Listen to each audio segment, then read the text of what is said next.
Mislim, da smo na dobri poti, lahko kar začnemo. Torej, udeleženci podnebnega shoda v Ljubljani, pozdravljeni na to sončno nedeljsko dopoldne.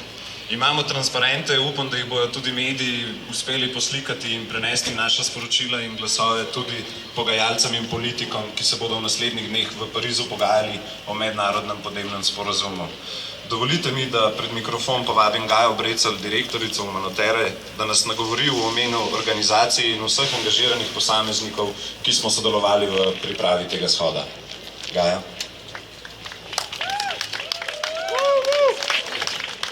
Hvala. Ali se slišimo? Danes smo se zbrali v več kot 2400 mestih po vsem svetu, da pred začetkom podnebnega vrha v Parizu svetovnim voditeljem sporočimo, da je doba fosilnih goriv mimo. To je največja podnebna mobilizacija v zgodovini. S cest in trgov po celem svetu kličemo ne umazani energiji, ki ogroža naše okolje in duši naše skupnosti. Zahtevamo družbo, kjer bomo na prvem mestu ljudje, in zahtevamo gospodarstvo, ki ga poganja čista energija in kjer kakovostna dela mesta služijo planetu in ljudem. Podnebne spremembe so najbolj daljnosežna kriza, s katero je soočen sodobni človek. V ozračje spustimo vsako leto več toplogrednih plinov, ki ustvarijo bolj vroč, moker, žejen, lačen, divji in surov svet.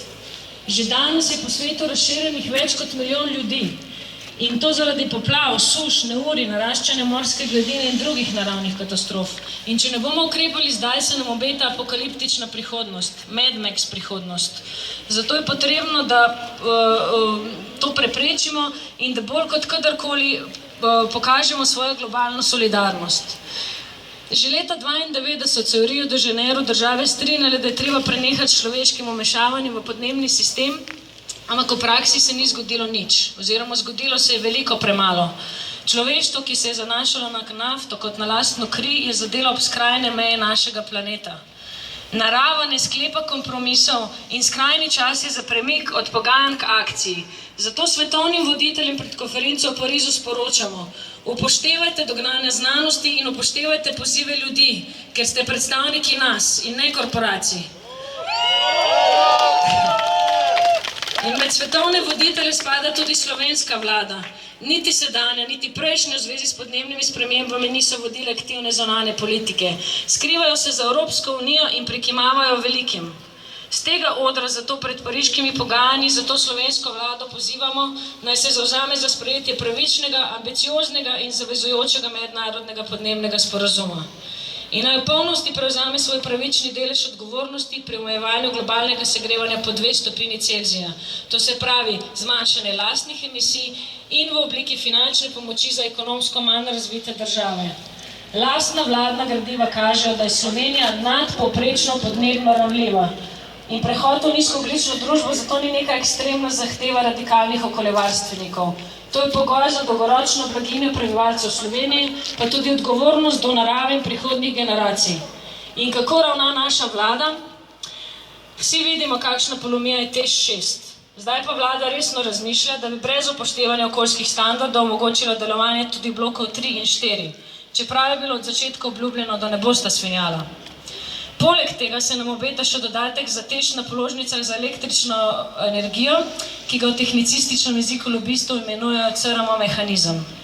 Zato naši vladi sporočamo: ne želimo vlade, ki ni pripravljena nasloviti enega najpomembnejših problemov, s katerimi se soočamo in ki se v našem imenu izogiba odgovornosti. Ne želimo vlade, ki podpira okolju in družbi škodljiv gospodarski in energetski sistem. Hočemo ukinitev okolju škodljivih subvencij.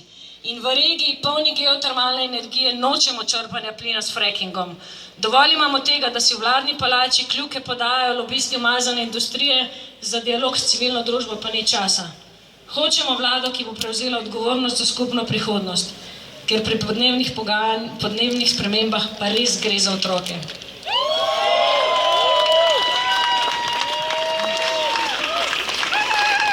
Gaja, hvala. Na oder vabim kar našega naslednjega govorca, pilota, alpinista in fotografa Matevža Lenarčiča. Prvi na svetu je z ultralahkim letalom poletel okoli sveta in na tej poti preletel 80.000 kilometrov. Prečkal skoraj 60 držav, preletel 3 oceane in 5 najvišjih vrhov celin, vključno z Monte Everestom. Pristal pa je tudi na Antarktiki, kar je sploh prvi pristanek ultralahkega letala na tej celini. Matevž, kako se svet vidi z te višine? Ja, lep pozdrav. Vid se precej drugač, kakor od spodaj, tako da vsakem priporočam, da spremeni dimenzijo. Ni treba glih v zrak, lahko tudi kam drugam, ker potem lažje vidimo bolj realne probleme, ki nas obdajajo. Zdaj smo nažalost v internetni dobi, v času Google, ker praktično vsaka informacija, ki pride ven, je lahko relativizira na isti trenutek. Tako da ponovadi ne vemo več, kaj je prav in kaj ni prav, kaj pomeni 2 stopinje, kaj pomenijo globalne spremembe in kaj pomeni vse ostalo. Tako da treba je dobiti distanco, s to distanco lahko lažje vidimo, kaj je. Predvsem pa začnemo pri sebi. Tudi mi, ki smo se tukaj zbrali, smo prišli z določenimi prometnimi sredstvi, sploh jaz iz Zgornja Savinjska dolina z avtom. Tudi tisti, ki nas ni, ki so šli smučati, tudi oni v bistvu zelo pomagajo k globalnemu segrevanju. Praktično vse, kar človek počne, bolj uživa, več ima, več onesnažuje. Tako da jaz mislim, da bi mogli vsi začeti sami sebi, spreminjati mikrookolje, ker edino tam lahko nekaj naredimo. Računati na spremembe od zgoraj dol, iz Pariza, iz Kjota, iz Varšave, iz kjerkoli druge.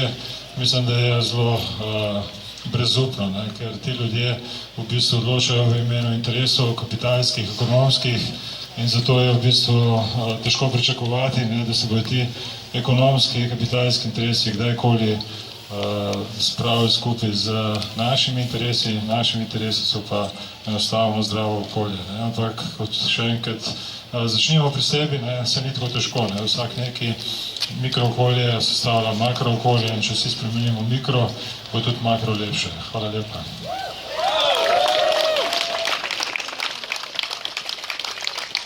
Matevž, hvala. Svoboda misli,